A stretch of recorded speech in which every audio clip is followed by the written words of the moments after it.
Awkward Tiny House. Hope everybody had some nice holidays, nice Christmas, nice New Year's coming. And I just wanted to do a quick video here showing you a little bit of updates on the lithium battery and a few items that I picked up. So here we go. So the battery, guys, you know, when I did my stay over, I was able to recharge it that next morning all the way up to back where it was. But for some reason, if you take a look when I click this, we're sitting at 76% at 13 volts. So what happened was, basically, I charged the battery up without any loads on it the next morning, and everything was fine. I got it up to 90% or so. But when I took it off the MPPT, we were only at 76%. So I don't know if it's because of my settings that it's so slow to charge, or what the deal is, but it is what it is, basically, right? I can't do much about it. So it's still in good shape, but kind of interesting fact to point out. Now, a couple items I want to show here, guys, that we'll continue with. So right now, I got two of these water filters, Pro 1 G2.0 gravity filter, and this is the 5-inch model, and reduces over 200 contaminants, all-in-one technology, no add-on filter required, no priming required, reusable and cleanable, fits other brands. So this guy's pretty much set for 1 year of use. And I'm actually doing his first, I don't call it priming, but it's the first flush. So you take your first batch of water, run it through the filter, and just let it go right down the drain. That way it's kind of getting the filter ready to roll and ready to rip. And inside this Pro 1 filter, guys, they give you a lot of stuff, actually. So they give you a plug for your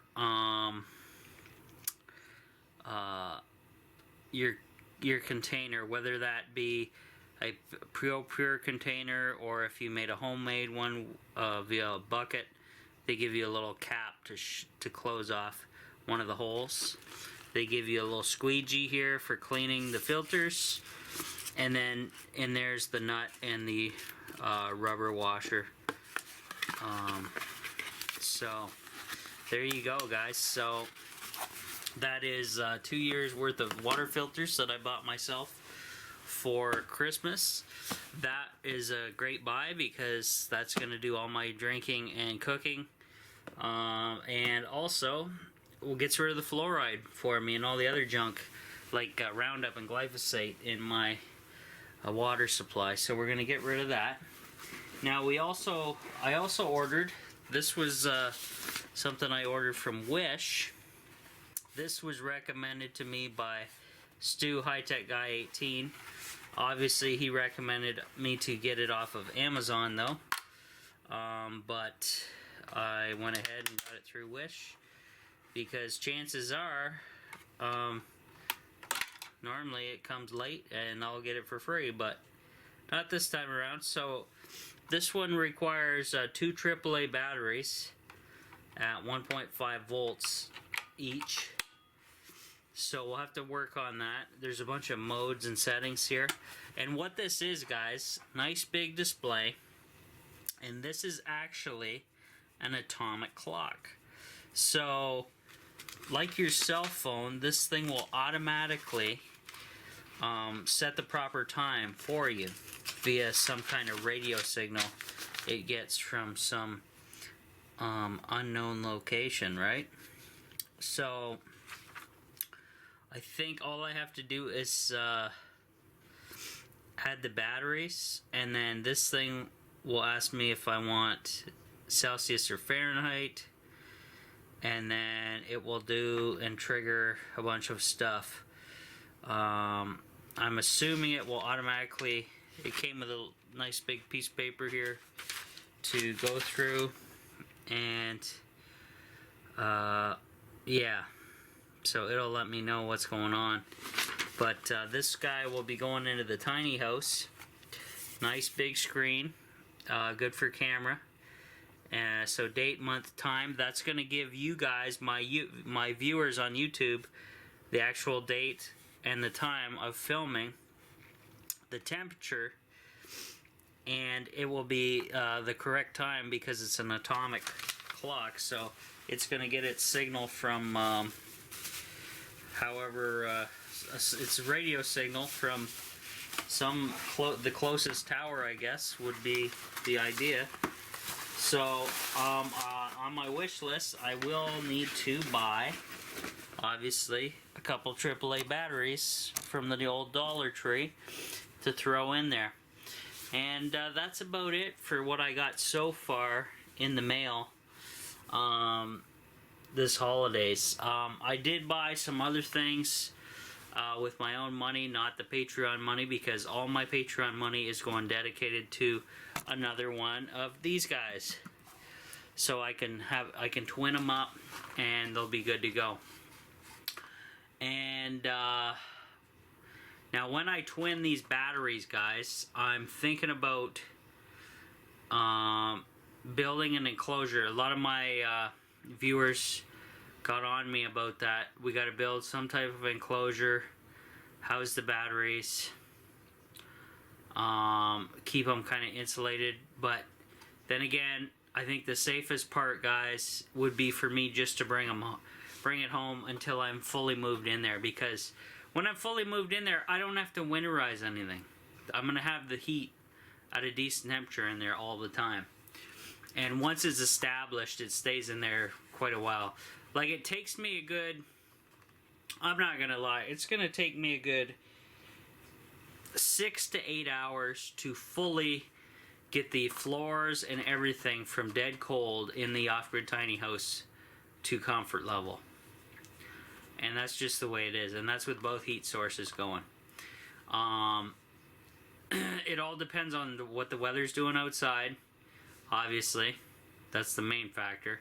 But if it's not too cold out, it still takes a while for me to heat up the floors in there and have that heat stay in the floors where we want it to. So it's what I'm working with, guys. So that's a little update for you guys. Hopefully all my viewers, supporters had a great holidays, a nice safe holiday.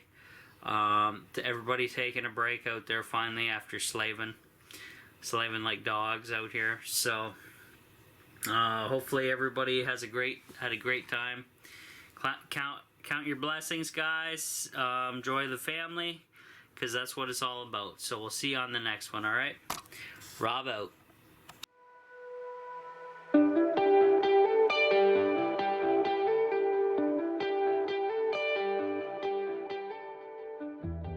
Hey guys, Rob from the Off-Grid Tiny House. Got another package. Looks like a wish package, so we're gonna open her up, see what we got.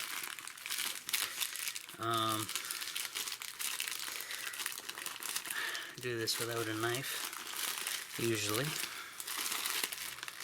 See what we got going here. Okay. So, we got a piece of brass. Let's open this up and we'll show you what I'm thinking about doing here with this item. So, this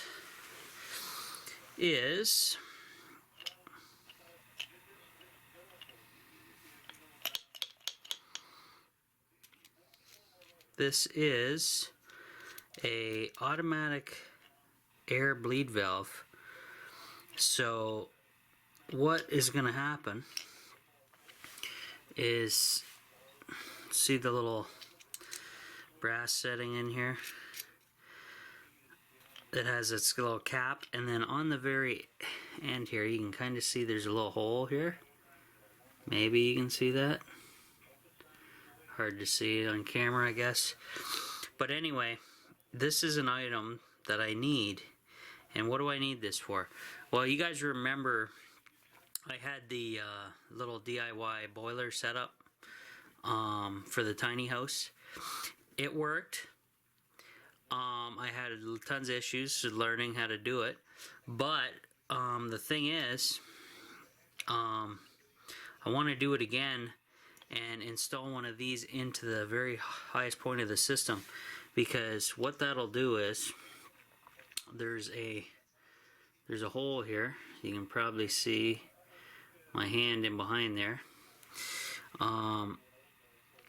So what this is going to do is when it's in a boiler system or a radiant floor system, any air bubbles are going to come up and go into this little thing, and the air will be dispersed out automatically. That's why this is what this valve does. Removes air only out of a liquid boiler rad system. Now, why would you need something like this?